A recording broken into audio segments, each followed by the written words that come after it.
Arsenal have been one of the busiest clubs in the transfer market, but the latest rumours surrounding Kounde and Jack Hinshelwood need to be handled carefully. There is genuine interest and reporting around both players, but there is currently no confirmed agreement for either player to join Arsenal. In Kounde's case, the evidence is actually much weaker than some headlines suggest. Hinshelwood, meanwhile, appears to be the more realistic Arsenal target based on the latest reports. So in this video, we are going to separate the confirmed information from speculation and explain exactly where both situations stand as of August 24th, 2026. Kounde. Is Arsenal really negotiating with Barcelona? Let's begin with Kounde because his name has generated some of the biggest headlines. The French defender has been linked with Arsenal. After Mikel Arteta's side looked for additional defensive options, Kounde is particularly attractive because of his versatility. Although he developed as a centre-back, he has established himself as a high-level right-back at Barcelona. That versatility makes him an interesting profile for Arsenal. However, this is where we need to slow down. Some reports have suggested that Arsenal are already in advanced negotiations with Barcelona and that a transfer could be close. But the stronger evidence does not support that conclusion. Fabrizio Romano specifically stated that despite the rumours connecting Kounde with Arsenal, there were no concrete movements around Kounde at Barcelona at that point. Romano confirmed that Arsenal wanted another defender, but he identified Ezri Konsa as a much more concrete situation, and this is extremely important. Arsenal subsequently completed the signing of Ezri Konsa, with Fabrizio Romano reporting on August 21st that Konsa had signed his contract as a new Arsenal player. That development changes the context around Kounde. Arsenal may still admire the Barcelona defender, but it would be inaccurate to tell viewers that Arsenal are currently close to signing him when there is no reliable confirmation of advanced negotiations. Why Kounde is such an attractive player for Arsenal? There is a very logical football reason why Kounde's name has appeared in Arsenal transfer discussions. He offers positional flexibility. Kounde can operate as a centre-back and right-back, which is exactly the type of versatility that can be extremely valuable during a long Premier League season. Arsenal need players who can handle different tactical situations, especially when injuries or fixture congestion create problems. Kounde also has considerable experience at the highest level. Barcelona officially confirmed in August 2025 that Kounde extended his contract until 30 June 2030. The club described him as an important player who had established himself at right-back under Hansi Flick. That contract is another major reason why transfer would not be straightforward. Barcelona are not dealing with a player whose contract is about to expire. They have him tied down until 2030. Therefore, if Arsenal genuinely wanted to make a serious approach, Barcelona would have enormous negotiating power, and that is why claims of an easy or cheap Kounde transfer should be treated with caution. What about the rumours of Kounde's agent visiting Barcelona? Another detail that attracted attention was a report that Kounde's representative, Jonathan Kebe, visited Barcelona's Ciutat Esportiva in August. That visit was reported by Gigantes and covered by FCBarcelona.com related reporting, but the purpose of the meeting was not established. There was no reliable confirmation that the visit was connected to an Arsenal transfer. This is a perfect example of why transfer stories can quickly become exaggerated.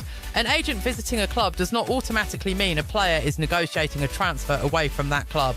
It could concern a contract matter, sporting discussions, representation, or simply another issue involving the player. So we should not turn that visit into evidence of an Arsenal agreement. Could Kounde still join Arsenal?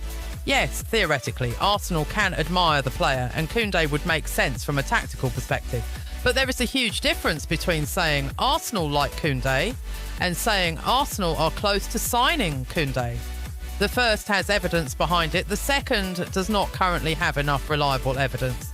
Therefore, the honest assessment is that Kounde should be considered an Arsenal target or possibility, not an Arsenal signing. And with Arsenal already completing the Ezri Konsa deal, the urgency to sign another centre-back may also have changed. That does not completely eliminate Kounde from the picture, but it makes the current rumours even more difficult to describe as an advanced transfer. Jack Hinshelwood, a more serious Arsenal situation. Now we move to Jack Hinshelwood. This situation is considerably more interesting. According to reports from The Sun, Arsenal were leading the race for the Brighton midfielder and had made contact with his representatives while preparing a potential official offer. The reported valuation was around £43 million to £51 million. That is a substantial amount of money for a young player. But Arsenal's interest makes sense when you look at Hinshelwood's profile. He is versatile, he has experience in midfield and has also played at fullback.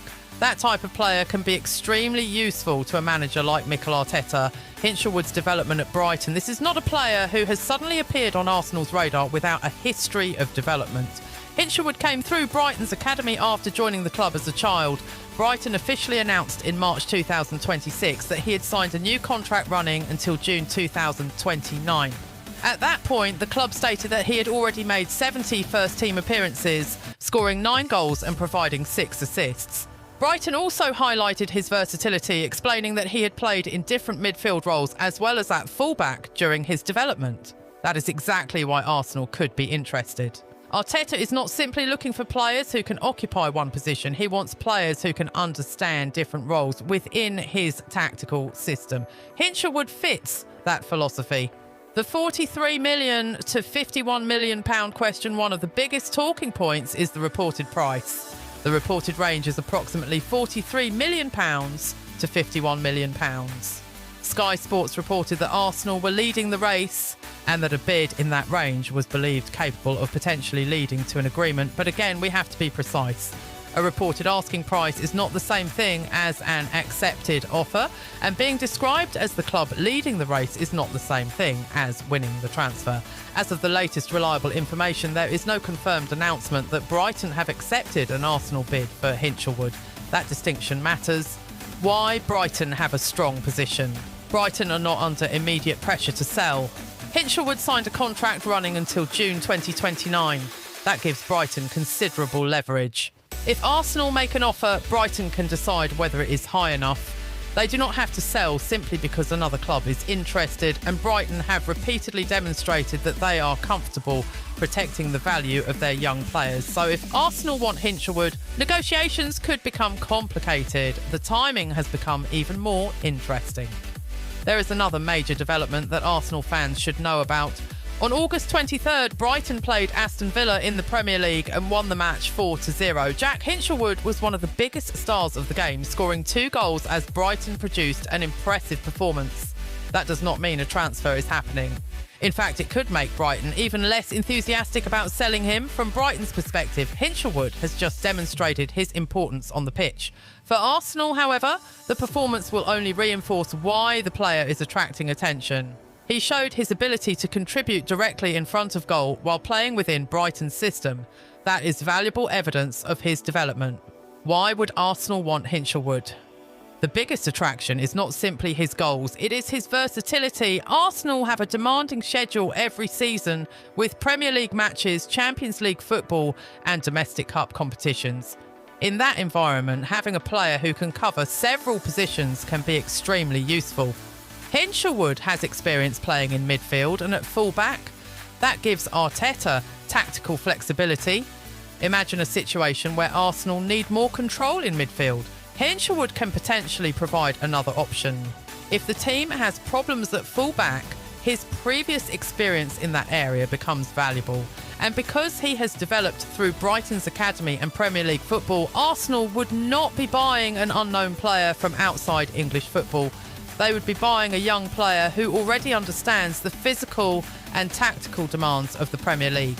Arsenal versus Manchester United and Manchester City. Arsenal are not believed to be alone in their interest. Reports have also mentioned Manchester United and Manchester City as clubs monitoring Hinshelwood. That competition could make the situation more difficult for Arsenal. If several major Premier League clubs become serious, Brighton can negotiate from an even stronger position. Arsenal therefore need to decide whether Hinshelwood is worth paying a significant fee for.